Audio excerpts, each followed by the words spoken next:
ನಮಸ್ಕಾರ ಸ್ನೇಹಿತರೆ, ಇವತ್ತು ನಾವು ದ್ವಿತೀಯ PUC ಅರ್ಥಶಾಸ್ತ್ರ ಸಮಗ್ರ ಅರ್ಥಶಾಸ್ತ್ರದಲ್ಲಿನ 3ನೇ ಅಧ್ಯಾಯ ಹಣ ಮತ್ತು ಬ್ಯಾಂಕಿಂಗ್ ಅಂತ ಹೇಳಿ ಈ ಲೆಸನ್ನ 3ನೇ ವಿಡಿಯೋವನ್ನು ಮಾಡ್ತಾ ಇದ್ದೀವಿ. ಇದಕ್ಕಿಂತ ಮುಂಚೆ 2 ವಿಡಿಯೋಗಳನ್ನು ಮಾಡಿದ್ದೀನಿ. ಆ 2 ವಿಡಿಯೋಗಳಿಗೆ ಸಂಬಂಧಪಟ್ಟಂಥ ಲಿಂಕ್ಗಳನ್ನು ಇಲ್ಲಿ ವಿಡಿಯೋದ ಕೆಳಗಡೆ ಒಂದು ಯಾರೋ ಮಾರ್ಕ್ ಇದೆ. ಆ ಯಾರೋ ಮಾರ್ಕ್ ಮೇಲೆ ಪ್ರೆಸ್ ಮಾಡಿದರೆ ನಿಮಗೆ ಹಿಂದಿನ ವಿಡಿಯೋಗಳ ಲಿಂಕ್ಗಳು ಸಿಕ್ಕುತ್ತೆ.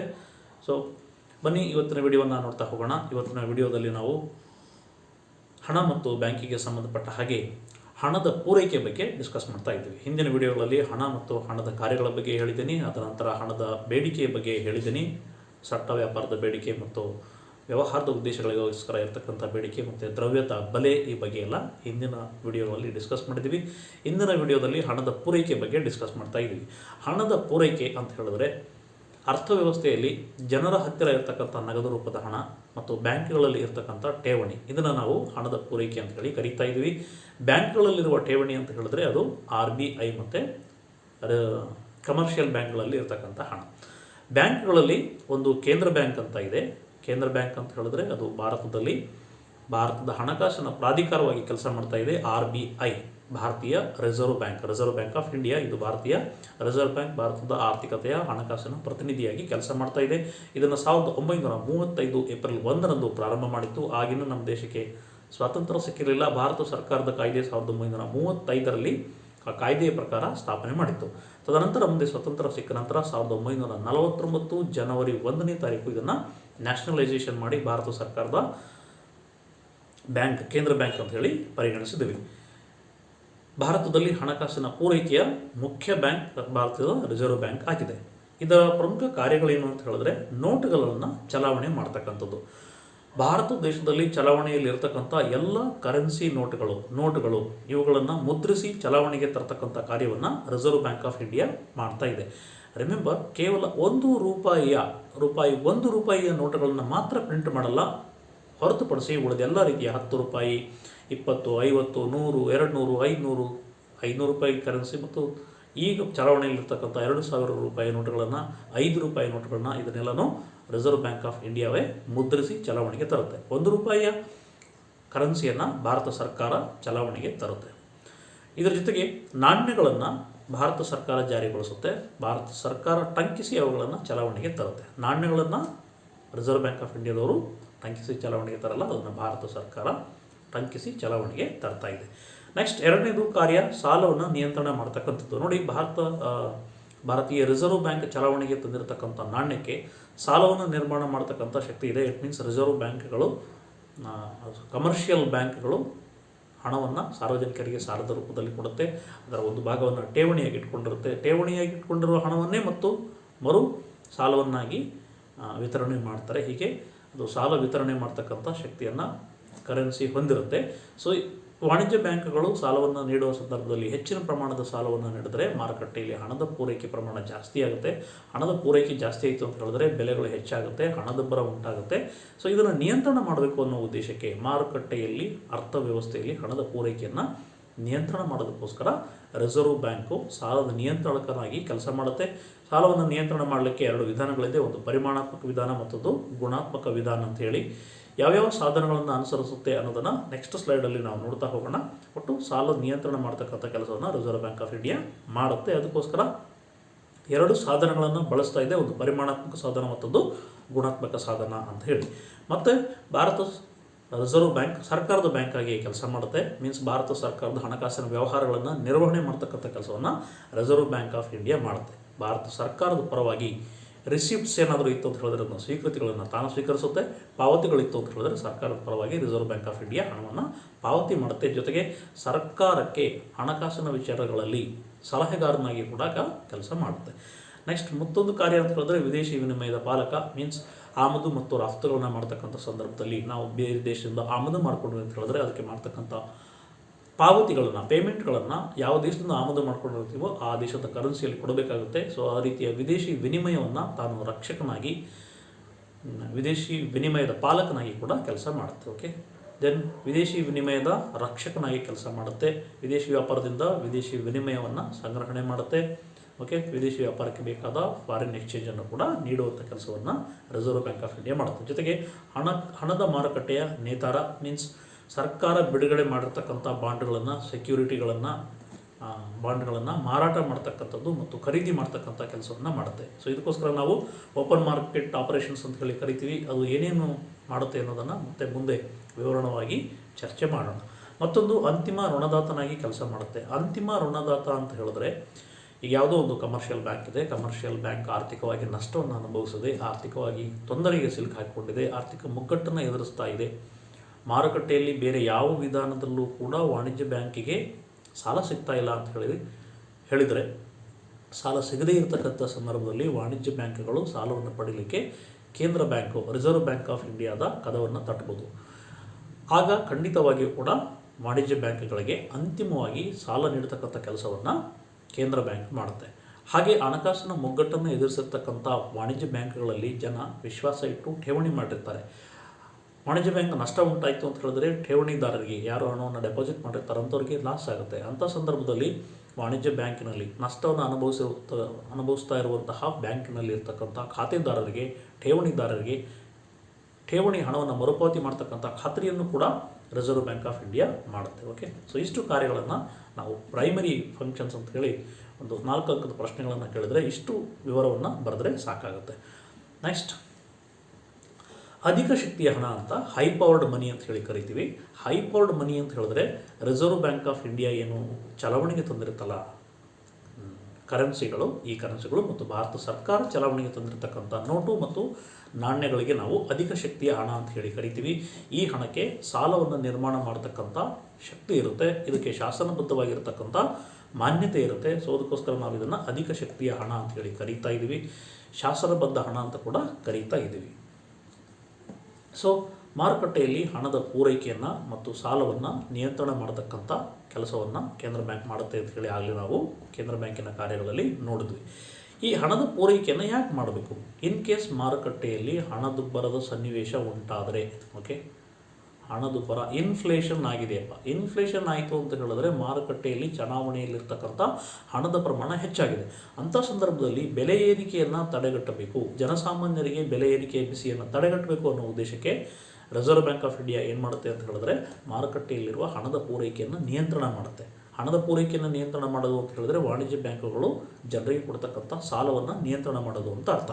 ಸೊ ಅದಕ್ಕೋಸ್ಕರ 2 ರೀತಿಯ ವಿಧಾನಗಳನ್ನು ಬಳಸ್ತಾ ಇದೆ. ಒಂದು ಪರಿಮಾಣಾತ್ಮಕ ಸಾಧನಗಳು ಅಂತ ಹೇಳಿ, ಮತ್ತೊಂದು ಗುಣಾತ್ಮಕ ಸಾಧನಗಳು ಅಂತ. ಪರಿಮಾಣಾತ್ಮಕ ಸಾಧನಗಳು ಏನಿದೆ ಅಂತ ಹೇಳಿದ್ರೆ ಬ್ಯಾಂಕ್ ರೇಟ್, ಇದರ ಮೂಲಕ ನಿಯಂತ್ರಣ ಮಾಡುತ್ತೆ. ಬ್ಯಾಂಕ್ ರೇಟ್ ಅಂದ್ರೆ ಏನು, ಹೇಗೆ ಅನ್ನೋದನ್ನು ನೆಕ್ಸ್ಟ್ ನೋಡೋಣ. ಮತ್ತೊಂದು ವಿಧಾನ ಅಂತ ಹೇಳಿದ್ರೆ ಸಾಧನ ಇದಕ್ಕೆ ಅಂತ ಹೇಳಿದ್ರೆ ನಗದು ಮೀಸಲು ಅನುಪಾತಗಳ ಬದಲಾವಣೆ. ಈ ಮೀಸಲು ಅನುಪಾತ, ರಿಸರ್ವ್ ರೇಷಿಯೋ ಅಂತ ಹೇಳಿ ಕರಿತೀವಿ. 2 ರೀತಿಯ ರಿಸರ್ವ್ ರೇಷಿಯೋಸ್ ಇದೆ. ಒಂದು CRR ಅಂತ, ಕ್ಯಾಶ್ ರಿಸರ್ವ್ ರೇಷಿಯೋ, ನಗದು ಮೀಸಲು ಅನುಪಾತ. ಮತ್ತೊಂದು ಸ್ಟ್ಯಾಚ್ಯೂಟರಿ ಲಿಕ್ವಿಡಿಟಿ ರೇಷಿಯೋ, ದ್ರವ್ಯತಾ ಅನುಪಾತ ಅಂತ ಹೇಳಿ, ಶಾಸನಬದ್ಧ ದ್ರವ್ಯತಾ ಅನುಪಾತ ಅಂತ. ಈ 2 ಸಾಧನಗಳನ್ನು ಬಳಸಿ ಕೂಡ ಮಾರುಕಟ್ಟೆಯಲ್ಲಿ ಹಣದ ಚಲಾವಣೆಯನ್ನು ನಿಯಂತ್ರಣ ಮಾಡುತ್ತೆ. ಸೊ ಹಣದ ಚಲಾವಣೆ ಆಗೋದು ಕಡಿಮೆ ಆಯಿತು ಅಂತ ಹೇಳಿದ್ರೆ ಜನರ ಹತ್ರ ಹಣ ಕಡಿಮೆ ಆಗುತ್ತೆ, ಜನರ ಹತ್ರ ಹಣ ಕಡಿಮೆ ಇದೆ ಅಂತ ಹೇಳಿದ್ರೆ ಕೊಂಡುಕೊಳ್ತಕ್ಕಂಥ ಪರ್ಚೇಸಿಂಗ್ ಪವರ್ ಕಡಿಮೆ ಆಗುತ್ತೆ. ಸೊ ಇದರಿಂದ ಬೆಲೆ ಏರಿಕೆ ನಿಯಂತ್ರಣಕ್ಕೆ ಬರುತ್ತೆ ಅನ್ನುವ ಉದ್ದೇಶಕ್ಕೆ ಬಳಸುತ್ತೆ. ಇನ್ ಕೇಸ್ ಹಣ ಮುಗ್ಗಟ್ಟು ಸಂಭವಿಸಿದೆ, ಹಣದ ಮುಗ್ಗಟ್ಟು ಸಂಭವಿಸಿದೆ, ಓಕೆ, ಡಿಪ್ರಿಷಿಯೇಷನ್ ಆಗಿದೆ, ಬೆಲೆ ಕುಸಿತಾ ಇದೆ, ಮಾರುಕಟ್ಟೆ ಹಿಂಜರಿಕೆ ಉಂಟಾಗ್ತಾ ಇದೆ, ಅಂಥ ಸಂದರ್ಭದಲ್ಲಿ ಮಾರುಕಟ್ಟೆಯನ್ನು ಚೇತರಿಕೆ ಉಂಟು ಮಾಡಬೇಕು ಅನ್ನೋ ಉದ್ದೇಶಕ್ಕೆ ಈ ನೀತಿಗಳನ್ನು, ಸಾಧನಗಳನ್ನು ಅನುಸರಣೆ ಮಾಡುತ್ತೆ. ಈಗ ನೋಡಿ, ಲಾಕ್ಡೌನ್ ಆಗಿದೆ, ಆರ್ಥಿಕ ಪರಿಸ್ಥಿತಿ ಸ್ವಲ್ಪ ಕುಸಿತ ಉಂಟಾಗಿದೆ. ಇಂಥ ಸಂದರ್ಭದಲ್ಲಿ ಬ್ಯಾಂಕ್ಗಳವ್ರು ಏನು ಮಾಡ್ತಾರೆ ಅಂತ ಹೇಳಿದ್ರೆ ಸಾಲ ನೀಡುವಂತಹ ಪ್ರೇರೇಪಣೆ ಮಾಡ್ತಕ್ಕಂಥ ಕೆಲಸವನ್ನು, ವಾಣಿಜ್ಯ ಬ್ಯಾಂಕ್ಗಳು ಸಾಲ ನೀಡುವ ಪ್ರಮಾಣವನ್ನು ಹೆಚ್ಚು ಮಾಡುವಂಥ ನೀತಿಯನ್ನು ರಿಸರ್ವ್ ಬ್ಯಾಂಕ್ ಆಫ್ ಇಂಡಿಯಾ ಅನುಸರಿಸುತ್ತೆ. ಓಕೆ, ಈ ಎಲ್ಲ ಸಾಧನಗಳನ್ನು ಬಳಸುತ್ತೆ. ದೆನ್ ಮುಕ್ತ ಮಾರುಕಟ್ಟೆ ಕಾರ್ಯಾಚರಣೆಗಳನ್ನು ಮಾಡುತ್ತೆ. ರೆಪೋ ದರ ಮತ್ತು ರಿವರ್ಸ್ ರೆಪೋ ದರಗಳ ಮೂಲಕ ಹಣದ ಪೂರೈಕೆಯನ್ನು ನಿಯಂತ್ರಣ ಮಾಡುತ್ತೆ. ಮತ್ತೊಂದು ಗುಣಾತ್ಮಕ ಸಾಧನ ಅಂತ ಇದೆ, ಇದರಲ್ಲಿ ಸೀಮಾಂತ ಅಗತ್ಯತೆಯ ಸಾಧನ ಅಂತ ಒಂದಿದೆ, ಮತ್ತೊಂದು ನೈತಿಕವಾದ ಪ್ರೇರಣೆ ಅಂತ ಇದೆ. ಒಂದೊಂದನ್ನೇ ಡಿಟೇಲ್ ಆಗಿ ನೋಡ್ತಾ ಹೋಗೋಣ. ಬ್ಯಾಂಕ್ ದರ ಅಂತ. ಬ್ಯಾಂಕ್ ದರ ಅಂತ ಹೇಳಿದ್ರೆ ಕೇಂದ್ರ ಬ್ಯಾಂಕ್, ರಿಸರ್ವ್ ಬ್ಯಾಂಕ್ ಆಫ್ ಇಂಡಿಯಾದವರು ವಾಣಿಜ್ಯ ಬ್ಯಾಂಕ್ಗಳಿಗೆ ಸಾಲ ನೀಡ್ತಾರೆ. ಹಾಗೆ ಸಾಲ ನೀಡುವಂತಹ ಸಂದರ್ಭದಲ್ಲಿ ಯಾವ ದರದಲ್ಲಿ ಸಾಲವನ್ನು ನೀಡ್ತಾ ಇದ್ದಾರೆ ಆ ದರವನ್ನು ನಾವು ಏನಂತ ಕರಿತಾ ಇದ್ದೀವಿ, ಬ್ಯಾಂಕ್ ರೇಟ್ ಅಂತ ಕರಿತೀವಿ. ಬ್ಯಾಂಕ್ ರೇಟನ್ನು ಹೆಚ್ಚಿಗೆ ಮಾಡಿದರೆ, ಬ್ಯಾಂಕ್ ರೇಟ್ ಜಾಸ್ತಿ ಆಗಿದೆಪ್ಪ, ಮೊದಲು 6% ಇತ್ತು, ಈಗ ಅದನ್ನು 10% ಮಾಡಿದ್ದಾರೆ. ಮೀನ್ಸ್ ಬಡ್ಡಿ ದರ ಜಾಸ್ತಿ ಆಗುತ್ತೆ. ವಾಣಿಜ್ಯ ಬ್ಯಾಂಕ್ಗಳು ಸಾಲ ಕೊಡಬೇಕಂದ್ರೆ ರಿಸರ್ವ್ ಬ್ಯಾಂಕ್ನಿಂದ ಸಾಲ ತಂದು ಸಾರ್ವಜನಿಕರಿಗೆ ವಿತರಣೆ ಮಾಡುತ್ತೆ. ವಾಣಿಜ್ಯ ಬ್ಯಾಂಕ್ಗಳು ಕೇಂದ್ರ ಬ್ಯಾಂಕ್ನ ಹತ್ರ ತರ್ತಕ್ಕಂಥ ಸಾಲಕ್ಕೇನೆ 10% ಬಡ್ಡಿ ಇದೆ ಅಂತ ಹೇಳಿದ್ರೆ ಅವರು ಕೊಡ್ತಕ್ಕಂಥ ಬಡ್ಡಿಯ ದರ ಜಾಸ್ತಿ ಆಗುತ್ತೆ, 14% ಆಗುತ್ತೆ. ಮುಂಚೆ 12% ಕೊಡ್ತಾ ಇದ್ರು, ಈಗ 14% ಜಾಸ್ತಿ ಆಗಿದೆ. ಓಕೆ, ಹೀಗೆ ಬಡ್ಡಿಯ ದರವನ್ನು ಜಾಸ್ತಿ ಮಾಡೋದರಿಂದ ಸಾರ್ವಜನಿಕರು ಹಣವನ್ನು ಸಾಲವಾಗಿ ಪಡೆದುಕೊಳ್ತಕ್ಕಂಥ ಪ್ರಮಾಣವನ್ನು ಕಡಿಮೆ ಮಾಡ್ತಾರೆ. ಸಾಲ ಸಿಗ್ತಕ್ಕಂಥ ಪ್ರಮಾಣ ಕಡಿಮೆ ಇದೆ ಅಂತ ಹೇಳಿದ್ರೆ ಮಾರುಕಟ್ಟೆಯಲ್ಲಿ ಹಣದ ಚಲಾವಣೆಯ ಪ್ರಮಾಣ ಕಡಿಮೆ ಆಗುತ್ತೆ. ಸೊ ಇದರಿಂದ ಬೆಲೆ ಏರಿಕೆ ನಿಯಂತ್ರಣ ಆಗುತ್ತೆ, ಒಂದು ವಿಧಾನ. ಮತ್ತೊಂದು, ಬ್ಯಾಂಕ್ ದರವನ್ನು ಕಡಿಮೆ ಮಾಡಿದರೆ, ಇನ್ ಕೇಸ್ ಬ್ಯಾಂಕ್ ದರವನ್ನು ಕಡಿಮೆ ಮಾಡಿದರೆ ಕಡಿಮೆ ಬಡ್ಡಿ ದರಕ್ಕೆ ವಾಣಿಜ್ಯ ಬ್ಯಾಂಕ್ಗಳಿಗೆ ಕೇಂದ್ರ ಬ್ಯಾಂಕಿನಿಂದ ಕಡಿಮೆ ದರದಲ್ಲಿ ಸಾಲ ಸಿಗುತ್ತೆ. ಕಡಿಮೆ ದರದಲ್ಲಿ ವಾಣಿಜ್ಯ ಬ್ಯಾಂಕ್ಗಳಿಗೆ ಸಾಲ ಸಿಗುತ್ತೆ ಅಂತ ಹೇಳಿದ್ರೆ ವಾಣಿಜ್ಯ ಬ್ಯಾಂಕ್ಗಳು ಕಡಿಮೆ ದರದಲ್ಲಿ ಸಾರ್ವಜನಿಕರಿಗೆ ಸಾಲವನ್ನು ನೀಡ್ತಾರೆ. ಸೊ ಇದರಿಂದ ಜನರಿಗೆ ಹೆಚ್ಚು ಹೆಚ್ಚು ಹಣ ಕಡಿಮೆ ಬಡ್ಡಿ ದರದಲ್ಲಿ ಸಾಲದ ರೂಪದಲ್ಲಿ ಸಿಗುತ್ತೆ. ಸೊ ಇದರಿಂದ ಏನಾಗುತ್ತೆ, ಆರ್ಥಿಕ ಚಟುವಟಿಕೆಗಳು ಚೇತರಿಕೆ ಉಂಟಾಗುತ್ತೆ. ಈಗ ಉದಾಹರಣೆಗೆ ಹೌಸಿಂಗ್ ಲೋನ್ಸ್ ಅಂತ ಕೊಡ್ತಾ ಇದ್ದಾರೆ, ಮನೆ ಕಟ್ಟಲಿಕ್ಕೆ ಸಾಲ ಕೊಡ್ತಾ ಇದ್ದಾರೆ ಕಡಿಮೆ ಬಡ್ಡಿ ದರದಲ್ಲಿ 6.25%ನಲ್ಲಿ ಹಣವನ್ನು ನಿರ್ಮಾಣ ಮಾಡಲಿಕ್ಕೆ ಹೌಸಿಂಗ್ ಲೋನ್ ಕೊಡ್ತಾ ಇದ್ದಾರೆ. ಇದರಿಂದ ಏನಾಗುತ್ತೆ, ಮನೆಗಳನ್ನು ನಿರ್ಮಾಣ ಮಾಡಲಿಕ್ಕೆ ಕಚ್ಚಾ ಸಾಮಗ್ರಿಗಳನ್ನ ಖರೀದಿ ಮಾಡಬೇಕು. ಸೊ ಇದಕ್ಕೆ ಕಚ್ಚಾ ಸಾಮಗ್ರಿಗಳಿಗೆ ಬೇಡಿಕೆ ಉಂಟಾಗುತ್ತೆ, ಲೇಬರ್ಗಳಿಗೆ ಬೇಡಿಕೆ ಉಂಟಾಗುತ್ತೆ. ಸೊ ಆರ್ಥಿಕತೆಯಲ್ಲಿ ಚೇತರಿಕೆ ಉಂಟಾಗುತ್ತೆ ಅನ್ನೋ ಉದ್ದೇಶಕ್ಕೆ. ಇನ್ ಕೇಸ್ ಮಾರುಕಟ್ಟೆಯಲ್ಲಿ ಬೆಲೆ ಏರಿಕೆ ಇದೆ ಅಂತ ಹೇಳಿದ್ರೆ ಅವಾಗೇನು ಮಾಡ್ಬೋದು, ಬ್ಯಾಂಕ್ ರೇಟನ್ನು ಜಾಸ್ತಿ ಮಾಡ್ತಾರೆ. ಬ್ಯಾಂಕ್ ರೇಟ್ ಜಾಸ್ತಿ ಮಾಡಿದರೆ ಅಂತ ಹೇಳಿದ್ರೆ ಸಾಲ ಸಿಗ್ತಕ್ಕಂಥ ಬಡ್ಡಿಯ ದರ ಜಾಸ್ತಿ ಆಗುತ್ತೆ. ಇದು 6.25ಗೆ ಹೌಸಿಂಗ್ ಲೋನ್ ಕೊಡ್ತಾ ಇದ್ದಾರೆ, ಇದನ್ನು 17% ಮಾಡಿದ್ರಪ್ಪ, ಅವಾಗೇನು ಮಾಡ್ತಾರೆ, ಮನೆಗಳನ್ನು ಕಟ್ಟುವ ಪ್ರಮಾಣ ಕಡಿಮೆ ಆಗ್ತದೆ. ಸೊ ಇದರಿಂದ ವಸ್ತುಗಳಿಗೆ ಬೇಡಿಕೆ ಕಡಿಮೆ ಆಗುತ್ತೆ, ಮಾರುಕಟ್ಟೆಯಲ್ಲಿ ಬೆಲೆ ಏರಿಕೆಯನ್ನು ನಿಯಂತ್ರಣ ಮಾಡಬಹುದು ಅನ್ನುವ ಉದ್ದೇಶಕ್ಕೆ ಈ ರೀತಿಯ ನಿಯಮಗಳನ್ನು ಅನುಸರಿಸುತ್ತೆ. ಮತ್ತೊಂದು ನಿಯಮ ನಗದು ಮೀಸಲು ಅನುಪಾತ. ಸೊ ಇದರೊಳಗೆ 2 ರೀತಿಯ ನಗದು ಮೀಸಲು ಅನುಪಾತಗಳಿದೆ. ಒಂದು ಕ್ಯಾಶ್ ರಿಸರ್ವ್ ರೇಷಿಯೋ, ಮೀಸಲು ಅನುಪಾತ. ಇದರೊಳಗೆ ಒಂದನೇದು ಕ್ಯಾಶ್ ರಿಸರ್ವ್ ರೇಷಿಯೋ ಅಂತ ಹೇಳಿದ್ರೆ ನಗದು ಮೀಸಲು ಅನುಪಾತ. ವಾಣಿಜ್ಯ ಬ್ಯಾಂಕ್ಗಳು ಸಾರ್ವಜನಿಕರಿಂದ ಠೇವಣಿಗಳನ್ನು ಸ್ವೀಕರಿಸುತ್ತೆ. ಸಾರ್ವಜನಿಕರು ತಮ್ಮ ಥರ ಇರ್ತಕ್ಕಂಥ FD ಅಮೌಂಟನ್ನು ಡೆಪಾಸಿಟ್ ಮಾಡಿರ್ತಾರೆ. ಹೀಗೆ ಡೆಪಾಸಿಟ್ ಮಾಡಿರ್ತಕ್ಕಂಥ ಹಣವನ್ನು ಸಾರ್ವಜನಿಕರಿಂದ ಉಳಿತಾಯ ಖಾತೆಗಳಿರುತ್ತೆ, ಚಾಲ್ತಿ ಖಾತೆಗಳಿರುತ್ತೆ, ಮುದ್ದತಿ ಠೇವಣಿ ಅಂತ ಇರುತ್ತೆ, ಫಿಕ್ಸಡ್ ಡೆಪಾಸಿಟ್ ಅಂತ ಮಾಡಿರ್ತಾರೆ. ಹಾಗೆ ಠೇವಣಿ ಮಾಡಿರ್ತಕ್ಕಂಥ ಈ ಹಣದಲ್ಲಿ ಒಂದು ನಿರ್ದಿಷ್ಟ ಭಾಗದ ಹಣವನ್ನು ಕೇಂದ್ರ ಬ್ಯಾಂಕಿನಲ್ಲಿ ಠೇವಣಿ ಇಡಬೇಕು. ನಾವು 100 ರೂಪಾಯಿ ಸಾರ್ವಜನಿಕರ ಠೇವಣಿಯನ್ನು ಸ್ವೀಕರಿಸಿದ್ದ ಒಂದು ಕಮರ್ಷಿಯಲ್ ಬ್ಯಾಂಕ್ ಅಂತ ಹೇಳಿದ್ರೆ ಎಷ್ಟು ಹಣವನ್ನು ಕೇಂದ್ರ ಬ್ಯಾಂಕಿನಲ್ಲಿ ರಿಸರ್ವ್ ಇಡಬೇಕು ಅನ್ನೋದು ಕ್ಯಾಶ್ ರಿಸರ್ವ್ ರೇಷಿಯೋ ಅಂತ. ಸೊ ಇದನ್ನು ಪ್ರಮಾಣವನ್ನು ಜಾಸ್ತಿ ಮಾಡಿದ್ರೆ, ನೋಡಪ್ಪ 100 ರೂಪಾಯಿ ಠೇವಣಿ ಸ್ವೀಕರಿಸಿದ್ಯಾ, ಇದರೊಳಗೆ 60 ರೂಪಾಯಿನ ನೀನು ಕೇಂದ್ರ ಬ್ಯಾಂಕ್ನಲ್ಲಿ ಇಡಬೇಕು. ಮೀನ್ಸ್ ಕಮರ್ಷಿಯಲ್ ಬ್ಯಾಂಕಿಗೆ ಸಿಗ್ತಕ್ಕಂಥ ಹಣ ಎಷ್ಟು, 40 ರೂಪಾಯಿ. ಈ 40 ರೂಪಾಯಿಯನ್ನು ಮಾತ್ರ ಮರು ಸಾಲವನ್ನಾಗಿ ಕೊಡ್ಬೋದು. ಸೊ ಇನ್ ಕೇಸ್ ಇದರ ಪ್ರಮಾಣವನ್ನು ಕಡಿಮೆ ಮಾಡಿದರೆ 20% ಮಾಡಿದೀವಪ್ಪ, ಕಮರ್ಷಿಯಲ್ ಬ್ಯಾಂಕ್ ಹತ್ರ ಎಷ್ಟು ಉಳಿತಿದೆ, 80 ರೂಪಾಯಿ ಉಳಿಯುತ್ತೆ. 80 ರೂಪಾಯಿ ಉಳಿದಿದೆ ಅಂತ ಹೇಳಿದ್ರೆ ಇಷ್ಟು ಹಣವನ್ನು ಸಾಲವನ್ನಾಗಿ ಕೊಡ್ಬೋದು. ಹೀಗೆ ನಗದು ಮೀಸಲು ಅನುಪಾತವನ್ನು ಹೆಚ್ಚು ಮಾಡಿದರೆ ಮೀನ್ಸ್ ವಾಣಿಜ್ಯ ಬ್ಯಾಂಕ್ಗಳು ತಮ್ಮಲ್ಲಿರ್ತಕ್ಕಂಥ ಠೇವಣಿಯ ಪ್ರಮಾಣವನ್ನು ಇರ್ತಕ್ಕಂಥ ಠೇವಣಿಯಲ್ಲಿ ಒಂದು ಭಾಗವನ್ನು ಕೇಂದ್ರ ಬ್ಯಾಂಕ್ನಲ್ಲಿ ಇಡಬೇಕು. ಇದ್ರ ಪ್ರಮಾಣ ಜಾಸ್ತಿ ಮಾಡಿದರು ಅಂತ ಹೇಳಿದ್ರೆ ವಾಣಿಜ್ಯ ಬ್ಯಾಂಕ್ಗಳಿಗೆ ಸಾಲ ಕೊಡಲಿಕ್ಕೆ ಉಳಿತಕ್ಕಂಥ ಹಣ ಕಡಿಮೆ ಆಗುತ್ತೆ. ಸೊ ಮಾರುಕಟ್ಟೆಯಲ್ಲಿ ಹಣದ ಚಲಾವಣೆ ಪ್ರಮಾಣವನ್ನು ಕಡಿಮೆ ಮಾಡ್ಬೋದು. ಹಣದ ಚಲಾವಣೆ ಪ್ರಮಾಣ ಜಾಸ್ತಿ ಮಾಡಬೇಕಾಗಿದೆ, ಆರ್ಥಿಕ ಕುಸಿತ ಇದೆ, ಜಾಸ್ತಿ ಮಾಡಬೇಕಾಗಿದೆ, ಆರ್ಥಿಕ ಚೇತರಿಕೆ ಉಂಟು ಮಾಡಬೇಕಾಗಿದೆ ಅಂತ ಹೇಳಿದ್ರೆ ಅಂಥ ಸಂದರ್ಭದಲ್ಲಿ ನಗದು ಮೀಸಲು ಅನುಪಾತವನ್ನು ಕಡಿಮೆ ಮಾಡಿದರೆ ಬ್ಯಾಂಕ್ಗಳಿಗೆ, ವಾಣಿಜ್ಯ ಬ್ಯಾಂಕ್ಗಳಿಗೆ ಸಾಲ ನೀಡಲಿಕ್ಕೆ ಹೆಚ್ಚು ಹಣ ಸಿಗುತ್ತೆ. ಸೊ ಜಾಸ್ತಿ ಸಾಲವನ್ನು ಕೊಡ್ತಾರೆ. ಇದರಿಂದ ಆರ್ಥಿಕ ಚೇತರಿಕೆಯನ್ನು ಉಂಟು ಮಾಡ್ಬೋದು ಅಂತ ಹೇಳಿ. ಮತ್ತೊಂದು ಸ್ಟ್ಯಾಚ್ಯೂಟರಿ ಲಿಕ್ವಿಡಿಟಿ ರೇಷಿಯೋ ಅಂತ ಹೇಳಿ. ಸ್ಟ್ಯಾಚ್ಯೂಟರಿ ಲಿಕ್ವಿಡಿಟಿ ರೇಷಿಯೋ ಅಂತ ಹೇಳಿದ್ರೆ ಶಾಸನಬದ್ಧ ದ್ರವ್ಯತಾ ಅನುಪಾತ ಅಂತ. ಇಲ್ಲಿ ಕೂಡ ಅಷ್ಟೇ, ವಾಣಿಜ್ಯ ಬ್ಯಾಂಕ್ಗಳು ಸಾರ್ವಜನಿಕರಿಂದ ಸ್ವೀಕರಿಸಿದ ಠೇವಣಿಗಳಲ್ಲಿ ಒಂದು ನಿರ್ದಿಷ್ಟ ಪ್ರಮಾಣದ ಭಾಗವನ್ನು ನಗದು ರೂಪದಲ್ಲಿ ಅಥವಾ ಸರ್ಕಾರಿ ಸಾಲ ಪತ್ರದ ರೂಪದಲ್ಲಿ, ಲಿಕ್ವಿಡಿಟಿ ರೂಪದಲ್ಲಿ, ದ್ರವ್ಯತಾ ರೂಪದಲ್ಲಿ ಉಳಿಸ್ಕೊಳ್ಳಬೇಕಾಗ್ತದೆ. ಇದನ್ನು ನಾವು ಶಾಸನಬದ್ಧ ದ್ರವ್ಯತಾ ಅನುಪಾತ ಅಂತ ಕರಿತೀವಿ. ಈಗ ಉದಾಹರಣೆಗೆ 100 ರೂಪಾಯಿ ಠೇವಣಿಯನ್ನು ಸ್ವೀಕರಿಸಿದ್ವಿ. ಇದರೊಳಗೆ 20 ರೂಪಾಯಿ ಸೆಂಟ್ರಲ್ ಬ್ಯಾಂಕ್ನಲ್ಲಿ CRR ಅಂತ ಇಡಬೇಕು, ಮೀನ್ಸ್ ಕ್ಯಾಶ್ ರಿಸರ್ವ್ ರೇಷಿಯೋ ಅಂತ. ಉಳಿದ 80 ರೂಪಾಯಿ ಹಣದಲ್ಲಿ ಶಾಸನಬದ್ಧ ದ್ರವ್ಯತಾ ಅನುಪಾತ, 80 ರೂಪಾಯಿನ ನೀನು ಸಾರ್ವಜನಿಕರಿಗೆ ಸಾಲವಾಗಿ ಕೊಡುವಂಗಿಲ್ಲ, ನೋಡಪ್ಪ ಇದರಲ್ಲಿ ಒಂದು 20%ನ್ನು ಲಿಕ್ವಿಡ್ ಆಗಿ ಮೀನ್ಸ್ ದ್ರವ್ಯತಾ ಅನುಪಾತದಲ್ಲಿ ಸಾಲಪತ್ರಗಳ ರೂಪದಲ್ಲಿ ಅಥವಾ ನಗದು ರೂಪದಲ್ಲಿ ವಾಣಿಜ್ಯ ಬ್ಯಾಂಕ್ಗಳು ತಮ್ಮ ಹತ್ರನೇ ಇಟ್ಕೊಂಡಿರಬೇಕು. ಆಗ ವಾಣಿಜ್ಯ ಬ್ಯಾಂಕ್ಗಳಿಗೆ ಸಾಲ ಕೊಡಲಿಕ್ಕೆ ಉಳಿದಿರುವ ಹಣ ಎಷ್ಟಿದೆ, 60 ರೂಪೀಸ್ ಮಾತ್ರ ಇದೆ. ಈ ಶಾಸನಬದ್ಧ ದ್ರವ್ಯತಾ ಅನುಪಾತವನ್ನು ಕೂಡ ಹೆಚ್ಚು ಮಾಡುವ ಮೂಲಕ ಬೆಲೆ ಏರಿಕೆಯನ್ನು ತಡೆಗಟ್ಟಬಹುದು. ಅಥವಾ ಮಾರುಕಟ್ಟೆಯಲ್ಲಿ ಆರ್ಥಿಕ ಕುಸಿತ ಉಂಟಾಗಿದೆ, ಆರ್ಥಿಕ ಚೇತರಿಕೆ ಉಂಟು ಮಾಡಬೇಕು ಅಂತ ಹೇಳಿದ್ರೆ ಅವಾಗೇನು ಮಾಡ್ತಾರೆ, ಶಾಸನಬದ್ಧ ದ್ರವ್ಯತಾ ಅನುಪಾತದ ಪ್ರಮಾಣವನ್ನು ಕಡಿಮೆ ಮಾಡ್ತಾರೆ. ಸೊ ಇದು ಸಾಲವನ್ನು ನಿಯಂತ್ರಣ ಮಾಡಲಿಕ್ಕೆ ಇರ್ತಕ್ಕಂಥ 2 ವಿಧಾನಗಳು. ಒಂದು CRR, ಮತ್ತೊಂದು SLR. ಇದು ಸೆಂಟ್ರಲ್ ಬ್ಯಾಂಕ್ನಲ್ಲಿ ಇಡಬೇಕಾಗಿರ್ತಕ್ಕಂಥ ಮೀಸಲು, ಇದು ಬ್ಯಾಂಕ್ಗಳು, ವಾಣಿಜ್ಯ ಬ್ಯಾಂಕ್ಗಳು ತಮ್ಮ ಹತ್ರನೇ ದ್ರವ್ಯತಾ ರೂಪದಲ್ಲಿ ಇಟ್ಟುಕೊಳ್ಳಬೇಕಾಗಿರ್ತಕ್ಕಂಥ ಮೊತ್ತ ಇದೆ. ಮತ್ತೊಂದು ಮುಕ್ತ ಮಾರುಕಟ್ಟೆ ಕಾರ್ಯಾಚರಣೆಗಳು, ಓಪನ್ ಮಾರ್ಕೆಟ್ ಆಪರೇಷನ್ಸ್ ಅಂತ ಕರಿತೀವಿ. ಸರ್ಕಾರ ಈಗ ಮಾರುಕಟ್ಟೆಯಲ್ಲಿ, ಅರ್ಥವ್ಯವಸ್ಥೆಯಲ್ಲಿ ಹಣದ ಪೂರೈಕೆ ಹೆಚ್ಚಾಗಿದೆ, ಬೆಲೆ ಏರಿಕೆ ಇದೆ, ಹಣದುಬ್ಬರ ಇದೆ ಅಂಥ ಸಂದರ್ಭದಲ್ಲಿ ಹಣದ ಚಲಾವಣೆ ಪ್ರಮಾಣವನ್ನು ಕಡಿಮೆ ಮಾಡಬೇಕಾಗಿದೆ. ಆಗ ಏನು ಮಾಡ್ತಾರೆ, ಸರ್ಕಾರದ ಪರವಾಗಿ ರಿಸರ್ವ್ ಬ್ಯಾಂಕ್ ಆಫ್ ಇಂಡಿಯಾ ಕೆಲವು ಒಪ್ಪಂದದ ಮೇರೆಗೆ ಭದ್ರತಾ ಪತ್ರಗಳನ್ನು, ಸಾಲ ಪತ್ರಗಳನ್ನು ಮಾರುಕಟ್ಟೆಗೆ ಬಿಡುಗಡೆ ಮಾಡುತ್ತೆ. ಜನ ಏನು ಮಾಡ್ತಾರೆ, ಈ ಬಾಂಡ್ಗಳನ್ನು, ಸೆಕ್ಯೂರಿಟಿ ಬಾಂಡ್ಗಳನ್ನು ಖರೀದಿ ಮಾಡ್ತಾರೆ. ಖರೀದಿ ಮಾಡೋದ್ರಿಂದ ಏನಾಗುತ್ತೆ ಅಂತ ಹೇಳಿದ್ರೆ ಹಣ ಸಾರ್ವಜನಿಕರಿಂದ ಬ್ಯಾಂಕಿಗೆ ಟ್ರಾನ್ಸ್ಫರ್ ಆಗುತ್ತೆ. ಸೊ ಇದರಿಂದ ಮಾರುಕಟ್ಟೆಯಲ್ಲಿ ಚಲಾವಣೆಯಲ್ಲಿರ್ತಕ್ಕಂಥ ಹಣದ ಪ್ರಮಾಣ ಕಡಿಮೆ ಆಗುತ್ತೆ, ಬೆಲೆ ಏರಿಕೆ ನಿಯಂತ್ರಣಕ್ಕೆ ಬರುತ್ತೆ. ಒಂದು ಆರ್ಥಿಕ ಕುಸಿತ ಉಂಟಾಗಿದೆ ಅಂತ ಸಂದರ್ಭದಲ್ಲಿ ಏನು ಮಾಡುತ್ತೆ ರಿಸರ್ವ್ ಬ್ಯಾಂಕ್ ಆಫ್ ಇಂಡಿಯಾ, ಸರ್ಕಾರದ ಪರವಾಗಿ ಮಾರಾಟ ಮಾಡಿರ್ತಕ್ಕಂಥ ಸೆಕ್ಯೂರಿಟಿ ಬಾಂಡ್ಸ್ ಏನಿರ್ತಾವಲ್ಲ ಅವುಗಳನ್ನ ಸೆಂಟ್ರಲ್ ಬ್ಯಾಂಕು, ವಾಣಿಜ್ಯ ಬ್ಯಾಂಕ್ಗಳ ಮೂಲಕ ಖರೀದಿ ಮಾಡ್ತದೆ.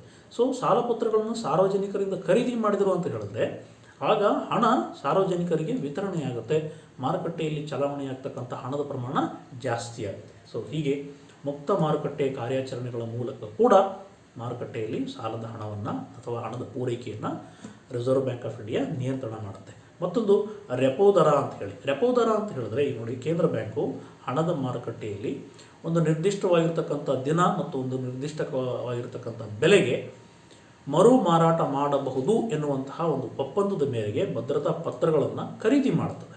ರೆಪೋ ದರ ಅಂತ ಹೇಳಿದ್ರೆ ಸೆಕ್ಯೂರಿಟಿ ಬಾಂಡ್ಗಳನ್ನು ರಿಸರ್ವ್ ಬ್ಯಾಂಕ್ ಆಫ್ ಇಂಡಿಯಾದವರು ಖರೀದಿ ಮಾಡ್ತಾರೆ. ಸೊ ಇದನ್ನು ಯಾವ ದರದಲ್ಲಿ ಖರೀದಿ ಮಾಡ್ತಾರೆ ಅನ್ನೋದಕ್ಕೆ ನಾವು ರೆಪೋ ದರ ಅಂತ ಹೇಳಿ ಕರಿತೀವಿ. ಸೊ ಈ ರೀತಿಯ ಖರೀದಿ ಒಪ್ಪಂದದ ಮೇಲೆ ಒದಗಿಸ್ತಕ್ಕಂಥ ಸಾಲ ಏನಿರ್ತದಲ್ಲ, ಸೊ ಬಾಂಡ್ಗಳನ್ನು ಇಟ್ಕೊಂಡು ಸಾಲ ಕೊಡ್ತಾರೆ, ಯಾವ ದರದಲ್ಲಿ ಸಾಲ ಕೊಡ್ತಾರೆ ಅನ್ನೋದನ್ನು ನಾವು ರೆಪೋ ದರ ಅಂತ ಹೇಳಿ ಕರಿತೀವಿ. ಸೆಕ್ಯೂರಿಟಿ ಬಾಂಡ್ಗಳನ್ನು ಇಟ್ಕೊಂಡು ಸೆಂಟ್ರಲ್ ಬ್ಯಾಂಕ್ದವರು, ರಿಸರ್ವ್ ಬ್ಯಾಂಕ್ ಆಫ್ ಇಂಡಿಯಾದವರು ಯಾವ ಬಡ್ಡಿಯ ದರದಲ್ಲಿ ಸಾಲಗಳನ್ನು ಕೊಡ್ತಾ ಇದೆ ಅನ್ನೋದನ್ನು ರೆಪೋ ದರ ಅಂತ ಹೇಳಿ ಕರಿತೀವಿ. ಓಕೆನಾ? ಸಾಲ ಕೊಡುವಾಗ RBI ವಿಧಿಸ್ತಕ್ಕಂಥ ದರ, ಬ್ಯಾಂಕ್ ದರ ಇದಕ್ಕೂ ಸ್ವಲ್ಪ ವ್ಯತ್ಯಾಸ ಇದೆ. ಇಲ್ಲಿ ಏನಂತ ಹೇಳಿದ್ರೆ ಒಪ್ಪಂದದ ಮೇಲೆ ಭದ್ರತಾ ಪತ್ರಗಳನ್ನು ಇಟ್ಕೊಂಡು ಕೊಡ್ತಕ್ಕಂಥ ಸಾಲ, ಯಾವ ದರದಲ್ಲಿ ಭದ್ರತಾ ಪತ್ರಗಳನ್ನು ಇಟ್ಕೊಂಡು ಬಡ್ಡಿ ದರದಲ್ಲಿ ಸಾಲ ಪತ್ರಗಳನ್ನು ಇಟ್ಕೊಂಡು ಸಾಲ ಕೊಡ್ತಾ ಇದ್ದಾರೆ ಅನ್ನೋದು ರೆಪೋ ದರ. ರಿವರ್ಸ್ ರೆಪೋ ದರ ಅಂತ ಹೇಳಿದ್ರೆ ಕೇಂದ್ರ ಬ್ಯಾಂಕ್ನವರು ಅದೇ ಕಂಡೀಷನ್, ಒಂದು ನಿರ್ದಿಷ್ಟವಾದ ದಿನಾಂಕ ಮತ್ತು ಬೆಲೆಗೆ ಮರು ಖರೀದಿ ಮಾಡ್ತೀವಿ ಅನ್ನುವ ಒಪ್ಪಂದದ ಮೇರೆಗೆ ಭದ್ರತಾ ಪತ್ರಗಳನ್ನು ಮಾರಾಟ ಮಾಡ್ತಾರೆ. ಓಕೆ ಸರಿ, ಇಲ್ಲಿ ಪತ್ರಗಳನ್ನು ಕೊಂಡುಕೊಳ್ತಾ ಇದ್ದಾರೆ. ಸೊ ಇಲ್ಲಿ ಮಾರಾಟ ಮಾಡ್ತಾರೆ. ಮಾರಾಟ ಪತ್ರಗಳನ್ನು ಒಪ್ಪಂದದ ಮೇರೆಗೆ ಭದ್ರತಾ ಪತ್ರಗಳನ್ನು ಮಾರಾಟ ಮಾಡುವ, ಓಕೆ ಇಲ್ಲಿ ಕೊಳ್ಳುವ ಇದೆ, ಇಲ್ಲಿ ಮಾರಾಟ ಅಂತ ಆಗಬೇಕು, ಇಲ್ಲಿ ಮಾರಾಟ ಮಾಡುವ ಮೂಲಕ ವ್ಯವಸ್ಥೆಯಿಂದ ಹಿಂದೆ ಪಡೀತಾರೆ. ಸೊ ಈಗ ಆ ಸೆಕ್ಯೂರಿಟಿ ಬಾಂಡ್ಗಳನ್ನು ಜನರಿಗೆ ಕೊಟ್ಟು ಬಡ್ಡಿ ದರವನ್ನು ಬ್ಯಾಂಕೇ ಕೊಡುತ್ತೆ. ಓಕೆ, ಸೊ ಹೀಗೆ ರಿಸರ್ವ್ ಬ್ಯಾಂಕ್ ಆಫ್ ಇಂಡಿಯಾದವರು ಯಾವ ಬಡ್ಡಿಯ ದರದಲ್ಲಿ ಜನರ ಕಡೆಯಿಂದ ಹಣವನ್ನು ತಗೋತಾರೋ, ಪತ್ರಗಳನ್ನು ಮಾರಾಟ ಮಾಡಿ ಹಣ ತಗೋತಾರೋ ಅದಕ್ಕೆ ರಿವರ್ಸ್ ರೆಪೋ ರೇಟ್ ಅಂತ ಹೇಳಿ ಕರೀತಾ ಇದ್ದೀವಿ. ಓಕೆ, ಸೊ ಇನ್ನು ಗುಣಾತ್ಮಕ ಸಾಧನಗಳು. ಇಷ್ಟೊತ್ತು ನೋಡಿದ್ದು ಪರಿಮಾಣಾತ್ಮಕ ಸಾಧನಗಳು. ಈಗ ನೋಡ್ತಾ ಇರೋದು ಗುಣಾತ್ಮಕ ಸಾಧನಗಳು. ಗುಣಾತ್ಮಕ ಸಾಧನಗಳಲ್ಲಿ ಸೀಮಾಂತ ಅಗತ್ಯತೆ ಮೀನ್ಸ್ ಈಗ ಸಾರ್ವಜನಿಕರು ಅಸೆಟ್ಸ್ಗಳನ್ನು ಬ್ಯಾಂಕ್ಗಳಲ್ಲಿ ಡೆಪಾಸಿಟ್ ಮಾಡಿ ಸಾಲ ತಗೋತಾರೆ. ಈಗ ಬ್ಯಾಂಕ್ನಲ್ಲಿ ಗೋಲ್ಡನ್ನು ಅಡ ಇಟ್ಟು ಸಾಲ ತಗೋತಾರೆ. ಸೊ ಗೋಲ್ಡ್ ನೋಡಪ್ಪ, ಮಾರುಕಟ್ಟೆಯಲ್ಲಿ 1 ತೊಲ ಗೋಲ್ಡ್ಗೆ 10 ಗ್ರಾಮ್ ಗೋಲ್ಡ್ಗೆ 45,000 ರೂಪಾಯಿ ಇದೆ. ಓಕೆ, 45,000 ರೂಪಾಯಿ ಪೂರ್ತಿ ಹಣ ಕೊಡ್ತಾ ಇದ್ದಾರಾ? ಇಲ್ಲ, ಮಾರ್ಜಿನಲ್ ಎಫಿಷಿಯನ್ಸಿ ಅದರ ಆಧಾರದ ಮೇಲೆ ನೋಡಪ್ಪ, 45,000 ರೂಪಾಯಿ ಕೊಡೋಂಗಿಲ್ಲ, ಇದಕ್ಕೆ 70% ಮಾತ್ರ ಸಾಲ ಕೊಡಬೇಕು, 60% ಮಾತ್ರ ಸಾಲ ಕೊಡಬೇಕು, 40% ಮಾತ್ರ ಸಾಲ ಕೊಡಬೇಕು. ಈ ರೀತಿಯ ಕಂಡೀಷನ್ಗಳನ್ನು RBIದವರು ವಾಣಿಜ್ಯ ಬ್ಯಾಂಕ್ಗಳಿಗೆ ನಿಗದಿಪಡಿಸಿ ಹೇಳಿರ್ತಾರೆ. ಯಾವ ದರದಲ್ಲಿ ಎಷ್ಟು ಪ್ರಮಾಣದ ಹಣವನ್ನು ನೀವು ಸಾಲವಾಗಿ ಕೊಡಬೇಕು ಅಂತ. 1 ಲಕ್ಷ ರೂಪಾಯಿದು ಪ್ರಾಪರ್ಟಿ ಇದೆ, 1 ಲಕ್ಷ ರೂಪಾಯಿ ಪ್ರಾಪರ್ಟಿನ ಇಟ್ಕೊಂಡು ನೀವೆಷ್ಟು ಸಾಲ ಕೊಡ್ಬೋದು? ಓಕೆ, 60,000 ರೂಪೀಸ್ ಸಾಲ ಕೊಡ್ಬೋದು. ಈ ರೀತಿ ಸೀಮಾಂತದ ಮಾರ್ಜಿನಲ್ ಅಮೌಂಟನ್ನು ನಿಗದಿಪಡಿಸಿರ್ತಾರೆ. ಸಾಲಗಾರರು ಬ್ಯಾಂಕ್ಗಳಿಗೆ ಸಾಲ ಪಡೆಯುವಾಗ ಆಧಾರವಾಗಿ ಒದಗಿಸುವ ಭದ್ರತೆಗಳ ಮೇಲೆ ಅವುಗಳ ಮೌಲ್ಯ ಮತ್ತು ಆಧಾರದ ಮೇಲೆ ನೀಡುವ ಸಾಲದ ಮೊತ್ತವನ್ನು, ಈ ಎಷ್ಟು ಮೊತ್ತವು ಕೊಡಬೇಕು ಅಂತ ಹೇಳಿ ಒಂದು ಅನುಪಾತವನ್ನು ನಿಗದಿಪಡಿಸ್ತಾರೋ ಅದನ್ನು ಅಂಚಿನ ಅಗತ್ಯತೆ ಅಂತ ಹೇಳಿ ಕರೀತಾ ಇದ್ದೀವಿ. ಇನ್ನೊಂದು ನೈತಿಕ ಪ್ರೇರಣೆ. ಈಗ ನೋಡಿ, ಆರ್ಥಿಕ ಕುಸಿತ ಇದೆ, ಪ್ಯಾಂಡಮಿಕ್ ಇರೋದರಿಂದ ಆರ್ಥಿಕ ಚಟುವಟಿಕೆಗಳು ಕುಂಠಿತಗೊಳ್ತಾ ಇದೆ. ಇಂಥ ಸಂದರ್ಭದಲ್ಲಿ ಮಾರಲ್ ಆಗಿ ರಿಸರ್ವ್ ಬ್ಯಾಂಕ್ ಆಫ್ ಇಂಡಿಯಾದವರು ವಾಣಿಜ್ಯ ಬ್ಯಾಂಕ್ಗಳಿಗೆ ಹೇಳ್ತಾರೆ, ನೋಡಪ್ಪ ಸ್ವಲ್ಪ ಮನೋಭಾವನೆಯನ್ನು ಬದಲಾವಣೆ ಮಾಡ್ಕೊಳ್ಳಿ, ಕಡಿಮೆ ಬಡ್ಡಿ ದರದಲ್ಲಿ ಹೆಚ್ಚು ಹೆಚ್ಚು ಸಾಲವನ್ನು ಕೊಡುವಂತಹ ಕೆಲಸವನ್ನು ಮಾಡಿ ಅಂತ ಹೇಳಿ ಮನೋಬಲವನ್ನು ತುಂಬತಕ್ಕಂಥ ಕೆಲಸವನ್ನು ರಿಸರ್ವ್ ಬ್ಯಾಂಕ್ ಆಫ್ ಇಂಡಿಯಾದವರು ಕಮರ್ಷಿಯಲ್ ಬ್ಯಾಂಕ್ಗಳಿಗೆ ಮಾಡ್ತಾರೆ. ವಾಣಿಜ್ಯ ಬ್ಯಾಂಕ್ಗಳಿಗೆ ನೈತಿಕ ಒತ್ತಡ ಹೇರುವ ಮೂಲಕ ನೈತಿಕ ಪ್ರೇರಣೆಯನ್ನು ನೀಡ್ತಾರೆ. ನಿರ್ದಿಷ್ಟ ಸಾಲವಾದ ನೀತಿಯನ್ನು ಅನುಸರಿಸಿ ಅಂತ ಹೇಳಿ ಹೇಳ್ತಾರೆ. ಈಗೆಲ್ಲ ನೀವು ನೋಡಿರ್ಬೋದು, ಕೆಲವು ಫೈನಾನ್ಸ್ಗಳವರು ಫೋನ್ ಮಾಡಿ ಸಾಲ ಕೊಡ್ತಾ ಇದ್ದೀವಿ ತಗೊಳ್ಳಿ ಅಂತ ಹೇಳಿ ಪದೇ ಪದೇ ಕರೆ ಮಾಡಿ ಸಾಲ ಕೊಡ್ತಾ ಇದ್ದೀವಿ, ಸಾಲ ಪಡೀರಿ ಅಂತ ಹೇಳಿ ಹೇಳ್ತಾ ಇದ್ದಾರೆ. ಸೊ ಇದು ನೈತಿಕ ಪ್ರೇರಣೆಯನ್ನು, ಈ ರೀತಿಯ ನೈತಿಕ ಪ್ರೇರಣೆಯನ್ನು RBIದವರು ರಿಸರ್ವ್ ಕಮರ್ಷಿಯಲ್ ಬ್ಯಾಂಕ್ಗಳಿಗೆ ಹೇಳ್ತಾರೆ. ಸೊ ಕಮರ್ಷಿಯಲ್ ಬ್ಯಾಂಕ್ಗಳು ಹೆಚ್ಚು ಹೆಚ್ಚು ಸಾಲ ಕೊಡಲಿಕ್ಕೆ ಪ್ರಯತ್ನ ಮಾಡ್ತಾರೆ. ಸೊ ಈ ರೀತಿ ಪರಿಮಾಣಾತ್ಮಕ ಸಾಧನಗಳು ಮತ್ತು ಗುಣಾತ್ಮಕ ಸಾಧನಗಳ ಮೂಲಕ ಮಾರುಕಟ್ಟೆಯಲ್ಲಿ ಹಣದ ಪೂರೈಕೆಯನ್ನು ನಿಯಂತ್ರಣ ಮಾಡಲಿಕ್ಕೆ ರಿಸರ್ವ್ ಬ್ಯಾಂಕ್ ಆಫ್ ಇಂಡಿಯಾದವರು ಪ್ರಯತ್ನವನ್ನು ಮಾಡ್ತಾ ಇದ್ದಾರೆ. ಸೊ ಇದಿಷ್ಟು ರಿಸರ್ವ್ ಬ್ಯಾಂಕ್ ಆಫ್ ಇಂಡಿಯಾ, ಅದರ ಸ್ಥಾಪನೆ, ಅದರ ಕಾರ್ಯಗಳು ಮತ್ತು ಮಾರುಕಟ್ಟೆಯಲ್ಲಿ ಹಣದ ಪೂರೈಕೆ ಅಥವಾ ಸಾಲವನ್ನು ನಿಯಂತ್ರಣ ಮಾಡ್ತಕ್ಕಂಥ ವಿಧಾನಗಳಿದ್ದಾವೆ. ಐ ಹೋಪ್ ನಾನು ಹೇಳಿರ್ತಕ್ಕಂಥ ವಿಡಿಯೋ ನಿಮಗೆ ಇಷ್ಟ ಆಗಿದೆ ಅಂತ ಹೇಳಿ ಭಾವಿಸಿದ್ದೀನಿ. ಇಷ್ಟ ಆಗಿತ್ತು ಅಂತ ಹೇಳಿದ್ರೆ ಲೈಕ್ ಮಾಡಿ, ಶೇರ್ ಮಾಡಿ, ಸಬ್ಸ್ಕ್ರೈಬ್ ಮಾಡಿ. ಏನಾದರೂ ಡೌಟ್ಸ್ ಇತ್ತು ಅಂತ ಹೇಳಿದ್ರೆ ನನ್ನ ವಿಡಿಯೋನ ಇಂಪ್ರೂವ್ ಮಾಡ್ಕೊಳ್ಳೋದಕ್ಕೆ ಕಮೆಂಟ್ಸ್ ಏನಾದರೂ ಇದ್ದರೆ ಖಂಡಿತವಾಗಿ ಕಮೆಂಟ್ಸ್ ಬಾಕ್ಸಲ್ಲಿ ಕಮೆಂಟ್ ಮಾಡಿರಿ ಅಂತ ಹೇಳ್ತಾ ಇವತ್ತಿನ ವಿಡಿಯೋವನ್ನು ಮುಗಿಸ್ತಾ ಇದ್ದೀನಿ. Okay, thank you very much.